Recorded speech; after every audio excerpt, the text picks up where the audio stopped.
Alors bonjour, dans cette vidéo, nous allons entrer dans le cœur du sujet de l'examen ministériel de 5e secondaire. Alors dans un premier temps, je vais vous montrer comment trouver les documents officiels que le gouvernement met à notre disposition sur son site et ensuite, je vais définir c'est quoi, l'examen, en fait, c'est quoi la lettre d'opinion qui est, l'examen ministériel de 5e secondaire et finalement, je vais vous montrer la structure et un texte que j'ai écrit, correspondant finalement aux parties de la structure, qu'on est censé écrire d'un point de vue de la recette, si on veut.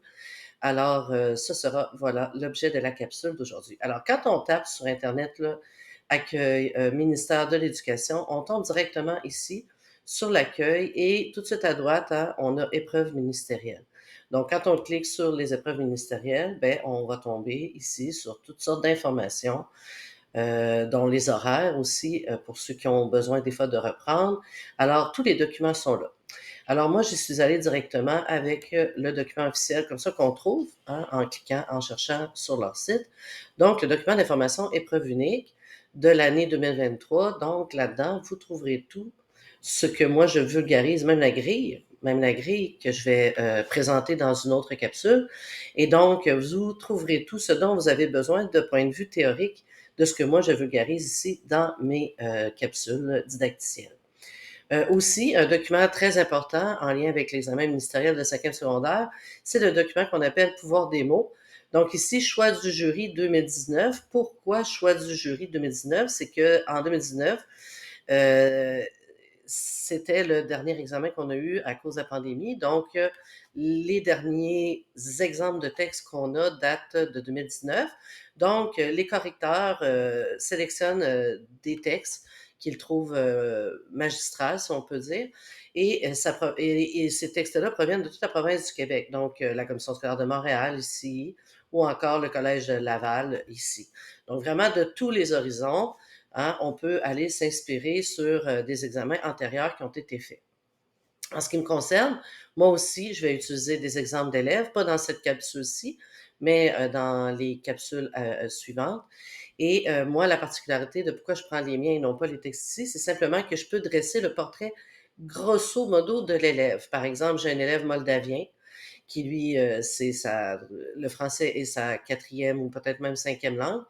Et j'ai aussi une élève qui adore lire, donc c'est québécoise, francophone d'origine, donc c'est un autre portrait d'élève et c'est ce qui nous permet de finalement voir toutes les palettes d'apprenants, mais qui peuvent en fin de compte tout le monde réussir quand on connaît la recette. Alors maintenant, voici qu'est-ce que la lettre d'opinion. On n'oublie pas que tous les documents hein, que je présente sont toujours en lien cliquable, en lien avec la vidéo présentée. Donc, qu'est-ce qu'une lettre d'opinion? Ben, c'est d'abord et avant tout un texte hein, argumentatif. Donc, qu'est-ce qu'on entend par argumentatif? On entend justement argument. Donc, dans un texte argumentatif de la lettre d'opinion, nous allons avoir des arguments. Et qu'est-ce que c'est des arguments? Ce sont des réponses, des parce que, entre guillemets, à la question controversée, une question qu'on pose à l'examen. Donc, souvent, on va avoir deux arguments, donc deux réponses à la question, des fois trois, ça dépend de comment l'élève veut le traiter, mais c'est généralement deux. Pourquoi? Parce qu'on ne fait qu'un texte de 500 mots. On n'est pas en train d'écrire une thèse de doctorat. Hein, donc, on donne deux raisons, deux parce que, et ça suffit amplement pour la tâche demandée. Ensuite, ces arguments-là, ces réponses-là, elles doivent s'appuyer sur des preuves qu'on dit véridiques, valables et vérifiables. Donc, c'est un vieux jargon là, qu'on appelait ça, ce sont les 3 V. Et pourquoi 3 V? Parce que ce sont des preuves scientifiques. Et qu'est-ce qu'on entend par preuve scientifique? Donc, on doit citer des experts sur le sujet. On doit donner des statistiques, des définitions. On peut même aussi comparer des situations, par exemple une comparaison du Québec avec une autre situation dans le monde qui serait complètement différente, de laquelle, par exemple, on pourrait soit s'inspirer ou en même devenir un exemple, ça dépend dans les situations. Et donc, qu'est-ce que, en synthèse, une lettre d'opinion? Eh bien, c'est de donner son avis sur un sujet qui est litigieux, sur lequel les gens ne sont pas d'accord, et on se base sur des faits qui ont été avérés scientifiquement, donc soit par des experts, soit par des statistiques, des études, etc. Donc maintenant, quelle est la structure de la lettre d'opinion? Elle ressemble pour beaucoup au texte dit courant que vous avez fait depuis, là je vais parler du secondaire, donc depuis le secondaire 1. Un texte courant, qu'est-ce que c'est? Un texte descriptif. Donc, on donnait, on contextualisait, on amenait notre sujet, puis on posait le sujet, mais c'était pas nécessairement une question. C'était plus, par exemple, je me souviens, c'était qu'est-ce que la Station spatiale internationale et venir expliquer pourquoi elle est importante, pourquoi elle est intéressante pour nous, les humains. Donc, il n'y avait pas vraiment de question, mais c'est comme le sujet. Donc, nous, pour la lettre d'opinion, ce qui diffère, c'est que là, on a une thèse. Et une thèse, qu'est-ce que c'est? En fait, c'est notre opinion, c'est l'opinion qu'on donne à la question controversée. Donc, nous, au secondaire, il n'y a pas de nuance, c'est-à-dire qu'on ne fera pas ce qu'on appelle, dans le communément, là, dans le bac français, là, la pratique de la dialectique, à savoir thèse, donc donner notre avis du oui, l'antithèse, donner l'avis contraire et faire une synthèse, apporter une solution originale. Ce dont j'ai présenté dans mon manuel scolaire là, en cinquième secondaire, je crois que c'est les questions 6-7, là, où je me basais sur la question de l'eau, puis c'est un élève qui m'avait donné une synthèse, une dialectique de ce sujet controversé. Mais ici, pour l'épreuve de cinquième secondaire, on veut vraiment soit un oui ou un non. Donc, il n'y a pas de nuance. Donc, les couleurs, sujet, nanana, vont revenir. Ils vont revenir ici à partir de l'exemple que moi j'ai écrit et ils vont revenir aussi, le code, hein, ça va revenir aussi dans les textes que je vais présenter dans les autres capsules. Donc, on pourra toujours s'y référer. Maintenant, j'ai mis le développement sous forme de tableau. Pourquoi? Parce que les élèves en général adorent avoir les parties de façon décomposée. Celle-là, les élèves sont habitués, fait que pas besoin de les mettre sur un tableau, mais c'est vraiment d'un point de vue du développement. Donc, le texte argumentatif a toujours 4 sections. Même plus tard, quand je vais faire mes capsules sur l'examen ministériel du cégep, une analyse littéraire, on va encore retrouver les 4 morceaux qui sont là du point de vue de la construction de l'argument, de démontrer ma première raison. Donc, on a l'énoncé de l'argument, donc la première réponse, le premier parce que. Ensuite vient la preuve scientifique, parce qu'on doit prouver qu'on a raison. Et là, ici, c'est souvent ce qui fait difficulté, c'est l'explication de la preuve. Donc, pourquoi elle est en bleu? C'est qu'en réalité, c'est notre réponse, mais qu'on a développée, qu'on a reformulée en se basant sur la preuve scientifique. Donc, on verra plus tard qu'est-ce que ça donne.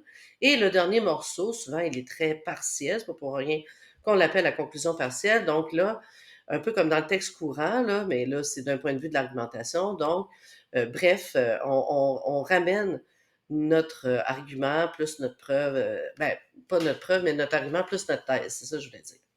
Et après, on a une conclusion générale. Ben, généralement, ici, on aurait 2 arguments, mais là, moi, je vais le faire une fois, parce qu'une fois qu'on a compris la recette, on le sait pour les autres arguments.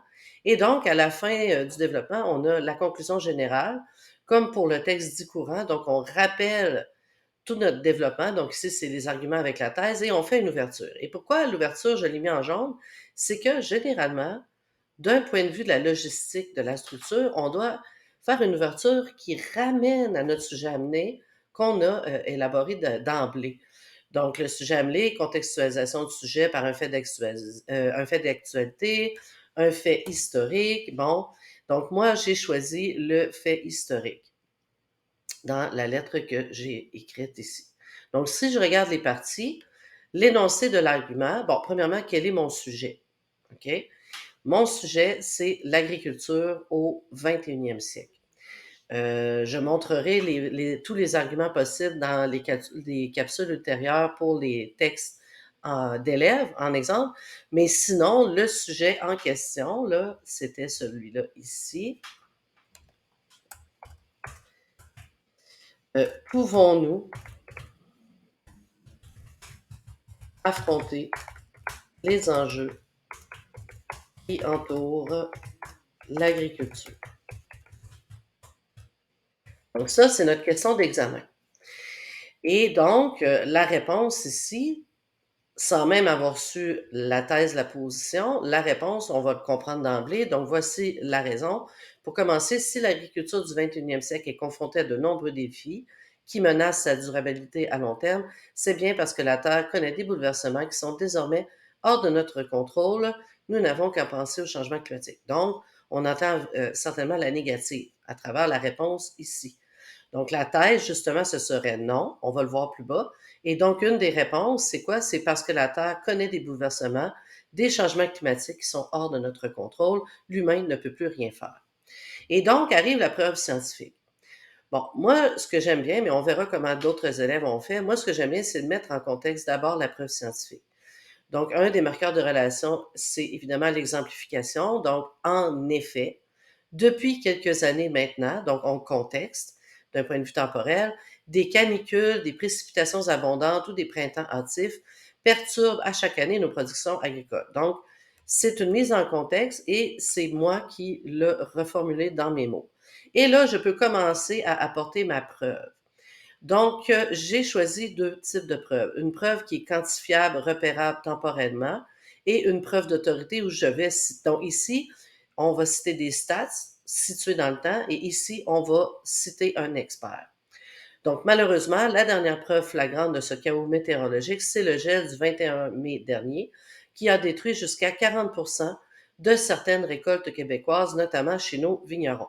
Donc, ça continue, hein, la contextualisation, mais je l'ai vraiment situé encore plus d'un point de vue temporel et j'ai donné aussi une statistique. La preuve d'autorité vient encore plus appuyer ce que je viens de dire. Donc, c'est ce que constate la propriétaire du vignoble à Kamouraska, Cathy Dickner, que le Journal de Montréal a interviewé pour les circonstances. Elle affirme qu'on pourra le confirmer dans quelques jours, mais si le premier bourgeon est affecté, on tombe sur le deuxième et le troisième. Si on se rend là, la production est atteinte à 80%. Je crois que la moitié de ma production de vin sera atteinte en raison de températures sous zéro qui ont été enregistrées dans le bas du fleuve jeudi dernier. Donc là, on a vraiment la preuve, hein, d'une personne, un vigneron qui a été affecté par ce qui est arrivé le 21 mai dernier. J'espère que je ne me suis pas trompée dans les dates, ça m'arrive souvent. Et donc, ça a détruit jusqu'à 40% et elle croit que ça peut être la sienne qui va être touchée autant. Et là, arrive l'explication de la preuve, l'explication de cette preuve-là d'un expert que j'ai cité. Et en vrai, elle doit venir finalement éclairer encore plus ma position que ici j'évoque en étant à la négative. Donc voici. Et une des bonnes manières, c'est plate à dire, mais c'est vraiment la question rhétorique. Vous allez voir, il y en a plein, là. C'est des fausses questions qui finalement sous-entendent la réponse qu'on est en train de dire, qui est moi, ici, la négative. Et quelles sont leurs ressources quand de telles catastrophes se produisent? Point d'interrogation. Parce que dans l'article que j'ai cité, justement, l'article ici du Journal de Montréal, tout de suite après, il y avait d'autres agriculteurs qui disaient on a mis des systèmes de bâche, on a allumé des bottes de foin en feu, ta, ta, ta. Puis quand on est dans des sécheresses, ben là, il faut arroser abondamment. Donc, je les ai résumés sous ces formes de questions-là, les moyens qui étaient dans l'article. Et quelles sont leurs ressources quand de telles catastrophes se produisent? Allumer des feux pour le gel, arroser quand il fait chaud. Et là, référence, hein, personnelle à un lien littéraire qui est dans la Bible. C'est un lien littéraire parce que c'est au-delà, on le sait souvent, c'est une image, David le petit contre le géant. David contre Goliath, oui, c'est pourquoi tout le monde se tourne vers la culture en serre parce que ça va être mentionné souvent.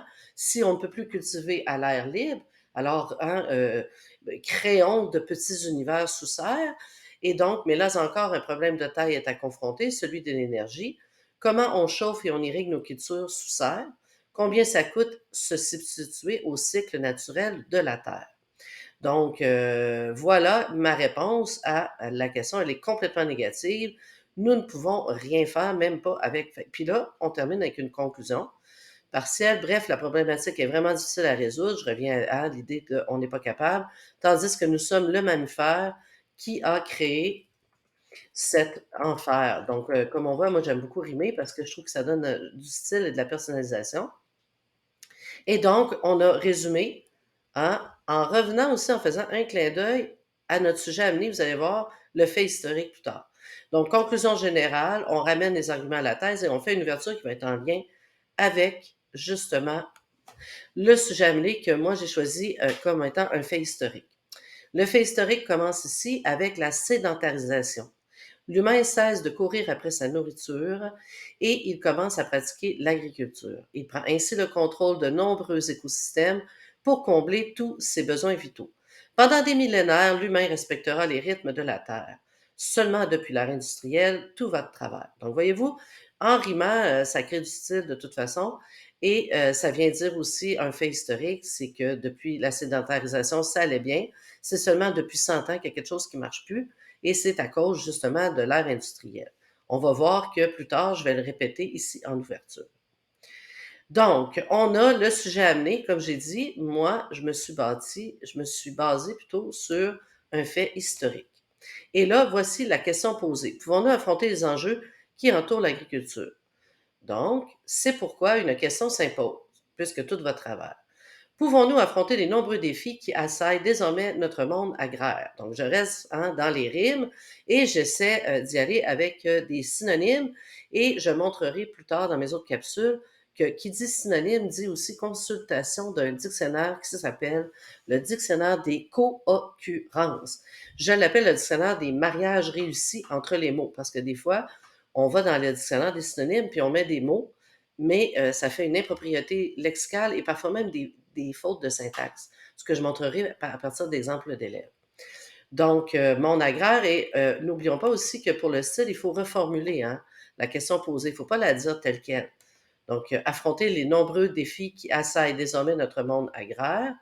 La question, c'était pouvons-nous affronter les enjeux, donc j'ai changé enjeu, défi, enjeu pour défi, qui entourent l'agriculture, au lieu de dire l'agriculture, le monde agraire. Et là, en bleu, on a la position. Pour ma part, il est évident que nous avons perdu le contrôle. Pour faire un lien avec l'agriculture, on a pris le contrôle des écosystèmes. Donc là, on a perdu le contrôle. Nous ne pouvons plus rien faire. Donc, apposition ici, qui met de l'accent, mais toujours pour faire une rime, pour le style, parce que moi, j'adore rimer. Alors maintenant, le développement que j'avais décortiqué ici dans le tableau. Je l'ai remis tel quel. Il est ici comme ceci. Pour commencer, si l'agriculture du 21e siècle est confrontée à de nombreux défis, c'est bien parce que la Terre connaît des bouleversements qui sont désormais hors de notre contrôle. Nous n'avons qu'à penser au changement climatique. En effet, depuis quelques années maintenant, des canicules, des précipitations abondantes ou des printemps hâtifs perturbent à chaque année nos productions agricoles. Malheureusement, la dernière preuve flagrante de ce chaos météorologique, c'est le gel du 21 mai dernier, qui a détruit jusqu'à 40% de certaines récoltes québécoises, notamment chez nos vignerons. C'est ce que constate la propriétaire du vignoble Amouraska à Kamouraska, Cathy Dickner, que le Journal de Montréal a interviewé pour les circonstances. Elle affirme qu'on pourra le confirmer dans quelques jours, mais si le bourgeon est affecté, le premier bourgeon, on tombe sur le deuxième et le troisième. Si on se rend là, la production est atteinte à 80%. Je crois que la moitié de ma production de vin sera atteinte en raison des températures sous zéro qui ont été enregistrées dans le bas du fleuve jeudi dernier. Et là, on n'oublie pas de mettre notre référence, OK? Par Word ici, on passe par ça, comme ça, référence et insérer une note en bas de page. Ça se fait automatiquement l'espace. Je vous le montre d'emblée comme ça. Mettons, j'en mettrai une troisième. Donc, ça se fait automatiquement comme ça ici. Et voilà, après, ben moi, tout ce que j'avais à faire, c'était de donner le lien, là, HTTPS, le lien URL, mais sinon, si c'est un livre, il y a d'autres façons de citer. Et là, bon, ça dépend tout le temps des procédures. Ce n'est pas ce que je ferai ici.